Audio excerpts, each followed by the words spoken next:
Hi everyone, my name is Mr. Brandon from the Erlanger branch of the Canton County Public Library, and what we're going to be talking about today is the use of robotics in cleaning up water pollution. So let's go ahead and get started. Before we start talking about water pollution, what we have to talk about is pollution in general. So what is pollution? Pollution is defined as something introduced into the environment that is dirty, unclean, or has a harmful effect. Obviously, there are tons of different things that kind of fall into this category. So there is no one right answer to this. What kinds of different pollution are there? There can be physical pollutants, which are items into the water that are introduced via an unnatural method. So let's say if you go down to the lake and you're done with your water bottle and you throw it into the water, that's water pollution. But it's just one kind. Now, there can also be liquid pollutants, so that would include things like oil leaking out of boats and things along that nature. Now, the next question is, who does this impact? Depending upon the body of water, it can impact different creatures, even all the way up to humans. Now, for large bodies of water, including the oceans, you can impact extremely large creatures, such as sharks, turtles, whales, and so on and so forth. If it's a smaller body of water, including a river or a lake, you might impact smaller fish, birds even, and things along that nature. This can be extremely harmful to that wildlife because if they ingest it, which means to eat it, they can block their food intake, and if they can't eat, they'll slowly die. Now, for other creatures like birds, if they get oil on their wings, they're no longer able to fly, which means they can't migrate. So, different pollutions can lead to different impacts, but they're all negative. And if we talk about the definition, those are all harmful effects. Now, what can we as humans do to help? The very first thing and easiest thing that we can all do is make sure that we dispose of our trash and recyclables in an appropriate manner. So for glass and plastic, those can all go in a recycling bin. If you compost at home, you can throw banana peels and other food waste into a composter. If it's something that can't be recycled and isn't food waste, then we can obviously still throw it away. And that anyone can do. But what we're going to be talking more specifically about today is how to use robotics in the use of water pollution cleanup. So let's go ahead and take a look at one example. This is the water wheel. This is a design that was used in canals. It can bring in different kinds of pollution by using the orange floats on the side. So if you look at the front of the diagram towards the orange number 1, you'll notice all sorts of debris or water pollution floating in. Then you'll notice the orange rakes that are slowly picking up that water pollution out of the water, and it deposits them onto the pink conveyor belt. That dumps all of the water pollution into a green bin behind the water wheel. That can be removed if it gets full, and then it can be changed into a new one. Now, this is a very introductory design, so it has a little bit of moving parts, but not a ton. So what we notice is on the real one, it looks very similar. So we have the same orange floats in the front guiding the water pollution into the water wheel's mouth, and you can see I put funny little googly eyes on them, but the pollution is still going up the ramp and then into the bin. This is a shot of what the job looks like from above. So you can see the big orange pile of muck in front of the water wheel. The water behind the water wheel is nice and relatively free of debris. It's not quite blue and clear, but it's getting there.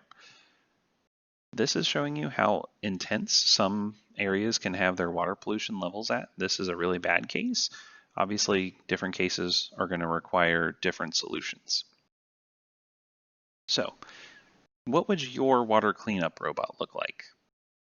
For this lesson today, I've created a small little robot that looks like this. Now, some of you might be familiar with Ozobots. What I'm going to do is I'm going to take the device I made and then I'm going to put it on top of an Ozobot to test. So let's go ahead and take a look at how he works. So you can see my robot has a very simple design. He just has two little arms on the side. He goes forward, he'll turn back, go the other way, come back, and so on and so forth until he runs out of batteries. Now, what I want to talk to you guys today is about the design process. So for this is basically our version 1 robot. So this is just kind of getting our idea started. So you can see he's kind of clumsy. He doesn't get all the water pollution and he kind of knocks some of it else away. And he doesn't turn all the way around the way he's supposed to. But that's okay. This is our first try.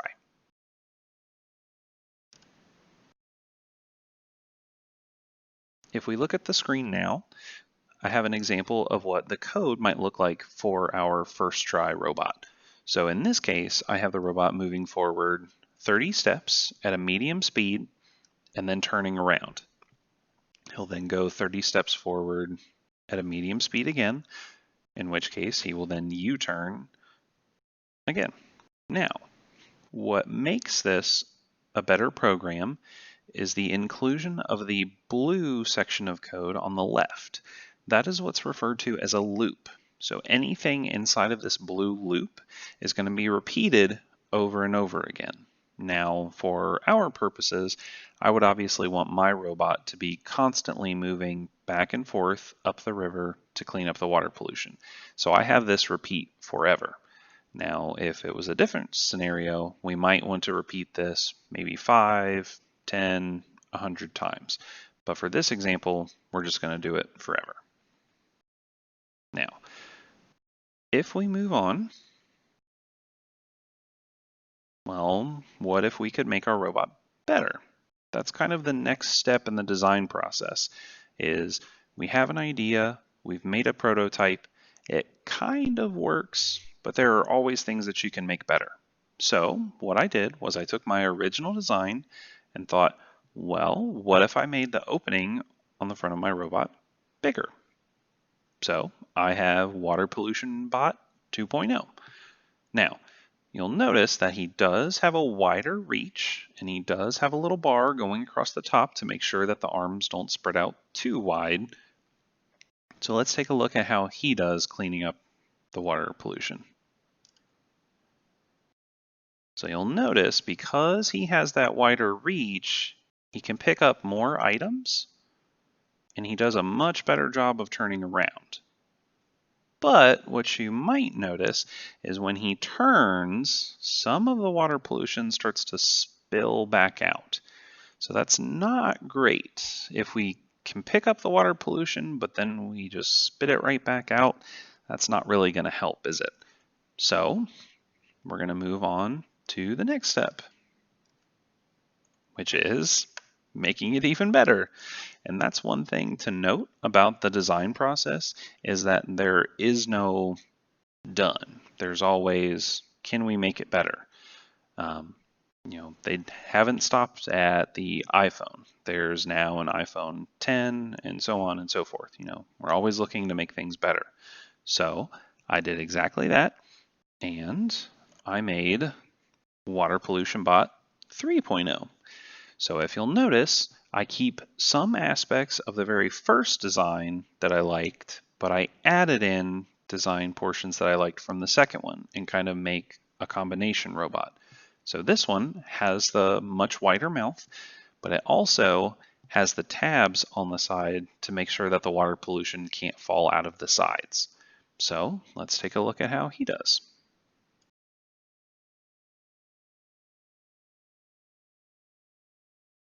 So you'll notice he does a much better job of getting the pollution and keeping it inside the robot.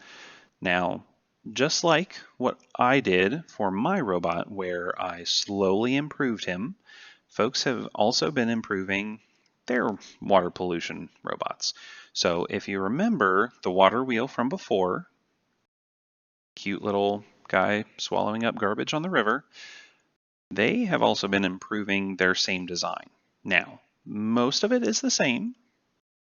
So if we look at this, it does look a little bit different, but if you'll notice in the front of it, there is still a guide bringing in water pollution to the front of the machine.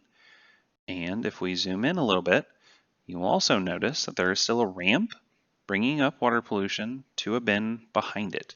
But that bin is much larger, the ramp is much larger, so that means that it can handle more water pollution before needing to be unloaded.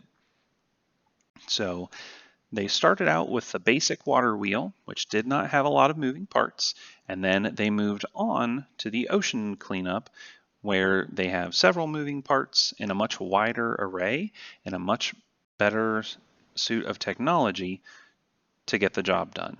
And that's kind of the point for the design process, is you never stop trying to improve, so that way you always come up with better and better robots to get the job done. If you had to design a water pollution cleanup robot, what would it look like? Do you think it would have crazy arms to reach out and snag stuff? Would it be on top of the water? Would it be under the water? Why don't you try and design your own robot? Hope everyone enjoyed my presentation. Thank you.